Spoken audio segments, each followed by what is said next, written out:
Bismillahirrahmanirrahim. Assalamu alaikum students. Today we will revise question number 5, and question number 5 is about the educational service of Sir Syed Ahmad Khan. So discuss the educational services of Sir Syed Ahmad Khan.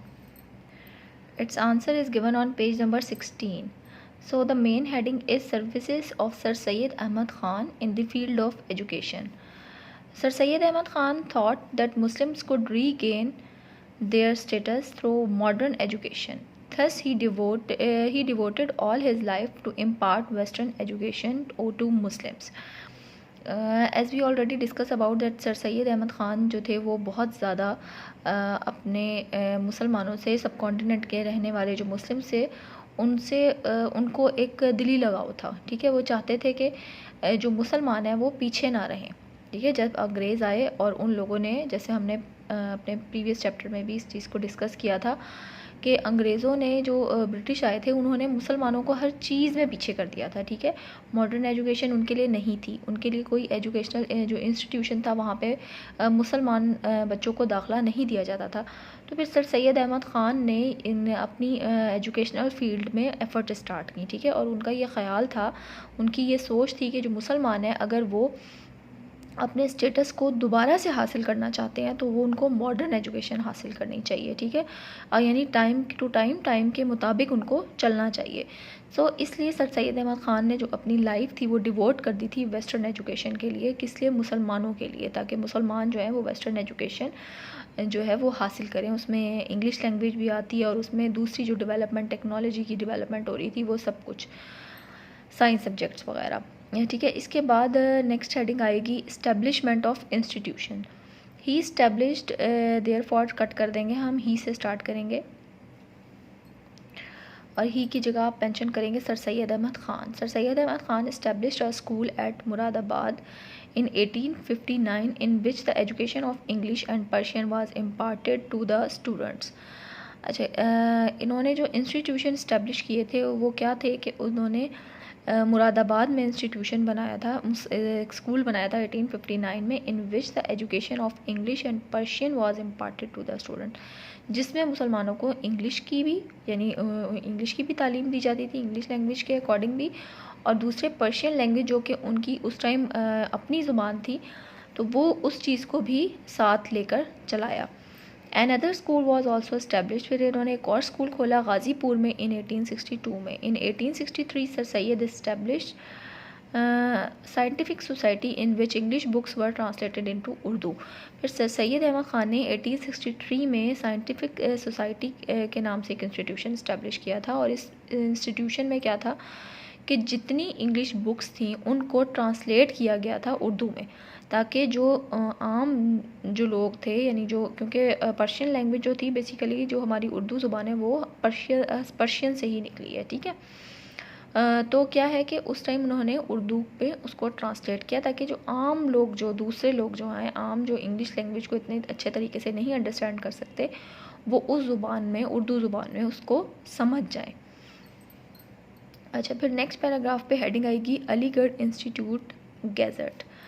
A weekly journal under the title of Ali Institute Gazette was published in 1866. 1866 में फिर sir Syed Ahmad Khan ने एक journal, एक gadget बनाया था, एक newspaper type आप कह सकते हो, जो एक था जिसका नाम था अलीगढ़ इंस्टीट्यूट गैजेट. ठीक है, इसको 1866 में उन्होंने पब्लिश किया था. फिर उसके बाद हम यहाँ से आएंगे. It was divided into Urdu and English sections. ठीक है, फिर इसके 2 सेक्शन बनाए गए. ठीक है, 2 सेक्शंस में डिवाइड कर दिया गया, उर्दू और इंग्लिश में. It published all kinds of articles, for example social, ethical, scientific and political. अब इस ये जो गैजेट आया था 1866 में, जिसको पब्लिश किया था, इसको इंग्लिश और उर्दू दोनों पार्ट्स में डिवाइड किया गया. ठीक है, जैसे बिल्कुल ऐसे ही जैसे आप जंग का अखबार है, उसकी इंग्लिश में भी आपको कन्वर्जन, उसका इंग्लिश में भी उसका वर्जन मिलेगा और उर्दू में भी मिलेगा. ठीक है, तो इस तरीके से उन्होंने उस गैजेट को भी इंग्लिश और उर्दू दोनों ट्रांसलेशन के साथ, दोनों लैंग्वेज में पब्लिश किया. और इसमें मुख्तलिफ़ आर्टिकल्स आते थे जो सोशली भी थे, एथिकली भी थे, साइंटिफिकली भी उसमें पॉइंट्स डिस्कस किए जाते थे और पॉलिटिकल पॉइंट ऑफ व्यू से भी बहुत सारी बातों को डिस्कस किया जाता था, ताकि जो आम मुसलमान जो दूसरे लोग हैं जो बिल्कुल एजुकेशन फील्ड में पीछे हो चुके हैं वो भी इस चीज़ से अवेयर हो जाएं। अच्छा, फिर हमारी नेक्स्ट हेडिंग आएगी, मेन हेडिंग के बाद हमारी थर्ड हेडिंग होगी मोहम्मदन एंग्लो ओरिएंटेड एमएओ। जो अभी हम जिसको एमएओ कॉलेज के नाम से जो आपको अभी भी इससे इंस्टीट्यूशन से फेमिलियर हो। Sir Syed Ahmad Khan was founded Muhammadan Anglo oriented MAO high school on May 24, 1875। ठीक है, ये जो एमएओ हाई स्कूल उन्होंने बनाया था कब? 24 मई 1875 को।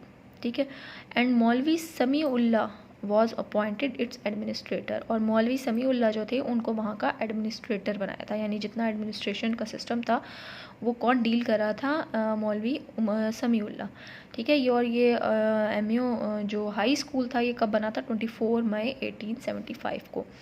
आफ्टर 2 ईयर्स यानी 2 साल के बाद क्या हुआ था कि the school was upgraded to college level, और 2 साल बाद उसको कॉलेज लेवल पे ले आए थे, यानी पहले स्कूल खोला और फिर 2 साल बाद उसको कॉलेज लेवल पे ले आए। अच्छा, फिर उसको कॉलेज लेवल के लाने के बाद फिर many other educational institution were also established in Punjab. फिर इसके अलावा यानी एमएओ कॉलेज को बहुत ज़्यादा पॉपुलैरिटी हासिल हुई और वो बहुत ज़्यादा मुसलमानों में काफ़ी फेमस हो गया। तो उसके बाद क्या हुआ कि मैनी अदर एजुकेशनल इंस्टीट्यूशन जो थे वो भी ओपन किए गए, इस्टेब्लिश किए गए। कहाँ पे? पंजाब में, सिंध में, NWFP में। ठीक है, इन तीनों सूबों में, इन तीनों प्रोविंसेस में और भी एजुकेशनल इंस्टीट्यूशन ओपन किए गए। MAO college was upgraded to standard of university in 1920। फिर 1920 में जो एमएओ स्कूल था जो 24 मई में उसको यानी 1876 में जो उसको स्कूल बनाया था, 1875 में जो एमएओ हाई स्कूल बनाया था उसको फिर 2 साल बाद वो कॉलेज लेवल पे लाए और फिर 1920 में उस एमएओ कॉलेज को यूनिवर्सिटी का लेवल दे दिया गया। ठीक है, तो एमएओ जो कॉलेज है और जो यूनिवर्सिटी है इससे आप अच्छी तरह फेमिलियर हो, हमारे लाहौर में है ये, और जो अब यूनिवर्सिटी लेवल पे यानी पोस्ट ग्रेजुएट है। तो ये तमाम जो बातें मैंने आपको बताई हैं ये बेसिकली क्या थी? सर सैयद अहमद ख़ान की एजुकेशनल रिफॉर्म्स थी जो उन्होंने एजुकेशन फील्ड में की। ठीक है, और इन सब बातों का मकसद क्या था? इस तमाम रिफॉर्म्स का वो ये सब कुछ क्यों कर रहे थे? क्योंकि मुसलमानों को वो एजुकेशन फील्ड में आगे लाना चाह रहे थे। तो इस क्वेश्चन का आंसर इस तरीके से कि पहले आपने मेन हेडिंग देनी है services of sir Syed Ahmad Khan in the field of education. उसके बाद आपने ये लाइन लिखनी है, sir Syed Ahmad Khan thought that Muslims को गेन से लेकर एजुकेशन टू मुस्लिम्स तक। उसके बाद इसकी फर्स्ट हेडिंग आएगी इस्टेब्लिशमेंट ऑफ इंस्टीट्यूशन। यहाँ पे आपने sir Syed Ahmad Khan established a school at Moradabad से लेकर ट्रांसलेटेड इनटू उर्दू तक। ठीक है, फिर नेक्स्ट हेडिंग आएगी Aligarh institute gadget a weekly journal से लेकर 1866 तक फर्स्ट आप लिख लेंगे, पब्लिश इन 1866 तक। उसके बाद it was divided into Urdu and English से लेकर साइंटिफिक एंड पॉलिटिकल तक। फिर नेक्स्ट हेडिंग है Muhammadan Anglo oriented MAO. Sir Syed Ahmad Khan founded Muhammadan Anglo से लेकर ये होगा कॉलेज लेवल तक। ठीक है, Muhammadan Anglo upgraded to college level. उसके बाद फिर many other educational institution were also establish in Punjab Sindh से लेकर नेक्स्ट पेज पे college was upgraded to the standard of university in 1920 तक। So that is the answer of question number 5, long question number 5. Hopefully student you understand the answer of this question. Take care, have a great day. Allah Hafiz.